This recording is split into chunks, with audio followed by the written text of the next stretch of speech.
Thank you, Rogan, for the introduction, and Bliss, Grace, and Mr. Coughlin for the music. I also want to thank my friends and family for always being there to support me, my advisor, Mr. Turner, as well as Mr. Downs, Mr. Smith, and Ms. Hardy. I also would like to shout out my father, Mr. Schmitt, as I would not have the opportunities I do without him. When I first decided to give this chapel talk, it definitely came with some reservations, mainly me hating public speaking. I've always felt uncomfortable and unnatural talking like this in front of crowds.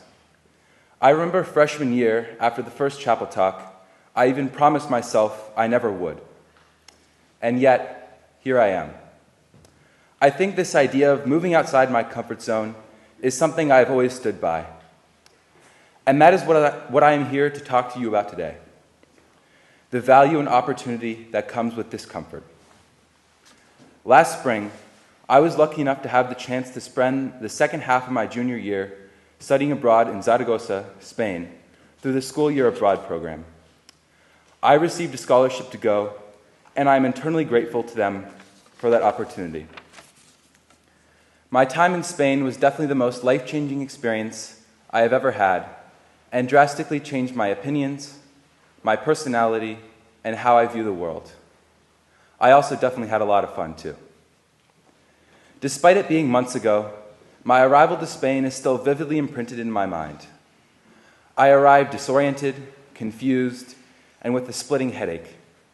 As I exited the plane, I stumbled in the airport, a complete mess as a result of the 8-hour red-eye.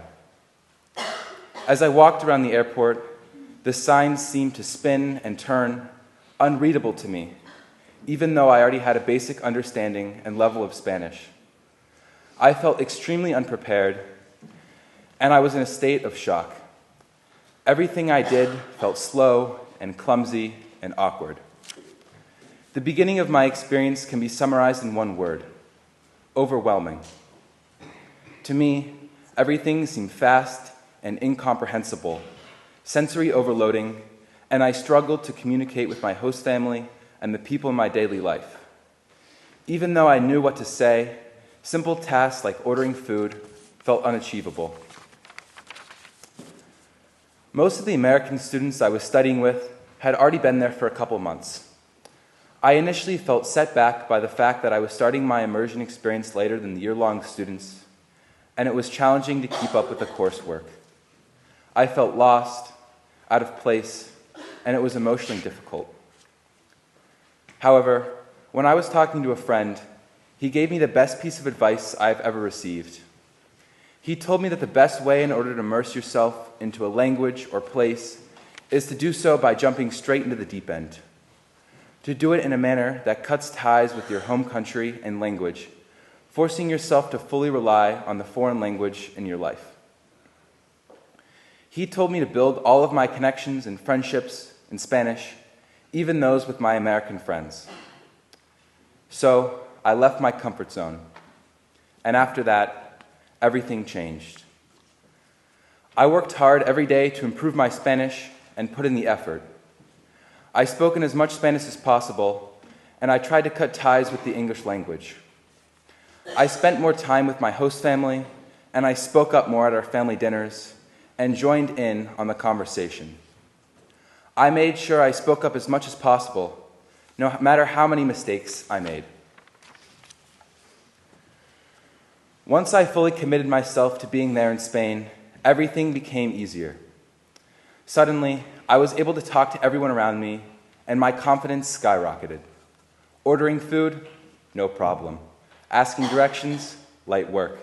Buying stuff at a convenience store? Easy. My Spanish improved dramatically, and it showed. Eventually, after about a month in, I was at a place comfortable enough to work at the same level as my peers. I was now able to be fully committed and engaged in my classes and an active member of the classroom. I could answer questions and participate in debates. Roughly a month and a half in, I decided to apply to a Hoven Erasmus program associated with the school. The program connects youth of different countries and cultures with the goal of cultural exchange.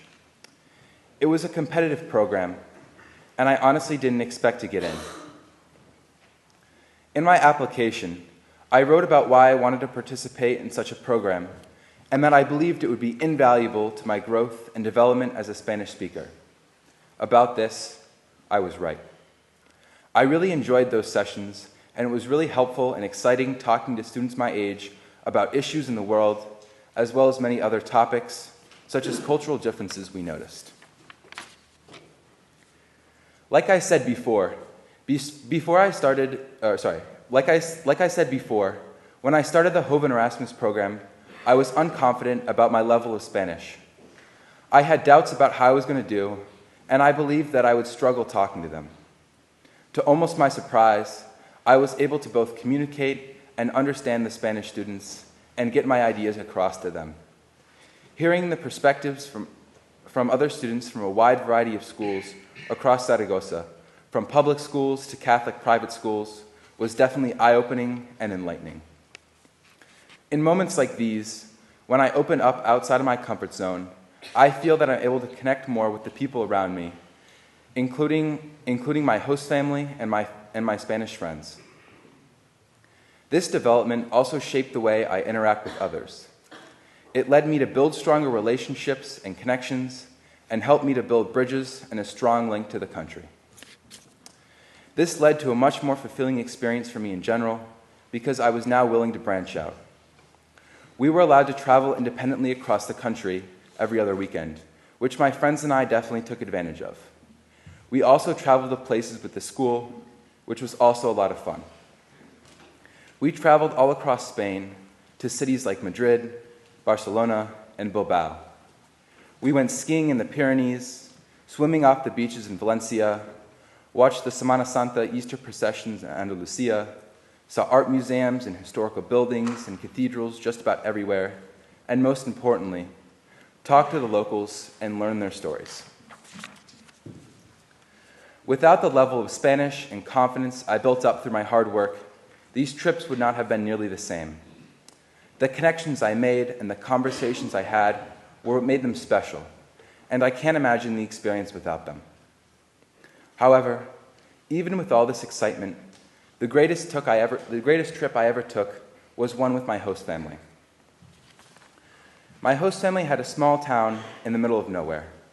My host family had a house in a small town in the middle of nowhere. I went not knowing anything about it, and to be honest, I was initially a bit skeptical. However, that quickly changed. I spent time with my host brothers and their friends, and I spent the weekend feeling fully immersed. Talking to the people who had spent their whole lives in the town was fascinating, and I learned what it has been like throughout the years. The life of the town was slower and simpler, and it seemed so much more relaxed compared to the busyness of the rest of my experience. I went back a couple more times and loved each visit. Later, in one of my classes, we talked about the theme of arrival and what it meant to uproot yourself and be planted in a new and confusing environment. This concept really stuck with me, as I felt like it was an exact representation of my time in Spain at this point. We talked about the steps you have to take and the idea of full immersion and commitment to being there. As time went on, Zaragoza became my home. The overbearing architecture and history in the city, which once held me in awe, shifted to a normal part of my life. Walking past a 1,000-year-old cathedral no longer felt strange. It was simply a natural part of my daily life. Everything that once seemed strange and foreign was now a part of me, and I felt truly integrated into the city. However, my time in Spain soon came to an end. I did not want to leave. The semester was definitely my most life-changing experience and has forever marked my life with growth and change. I can see this big shift in self-identity in just about everything in my daily life. The way I view myself and the way I view the world was heavily influenced by the people and culture around me. This experience living abroad has given me a new perspective, one that allows me to see a global picture of Earth rather than one that is ethnocentric to solely the United States. These were by far the greatest 5 months of my life, and I have memories and friendships that will always stick with me throughout life. The unique experience is something I will always reflect back to, and it will guide my life for years to come. My message to you all is that decisions like these, ones that throw you way outside your comfort zone, will by far be the best ones you can make. And I understand that not everyone is going to go and spend 5 months in a foreign country and learn a foreign language. That's not what I'm trying to say. You should find opportunities to apply this to your time at Millbrook. What I want you to do is look at the small parts of your day and see how you can move even a little bit outside your comfort zone. Maybe you try a new sport, pick up a new hobby, or talk with people you don't know. Speak up in class and share your thoughts with others. Sit with people at dinner or lunch you normally don't, and don't be afraid about what others might think. Say yes to the opportunities in your life and pursue your passions while making new ones. Take leaps of faith that will help you find your true potential and, by consequence, live a more fulfilling life. Become familiar with the unfamiliar and reach for the stars. Thank you.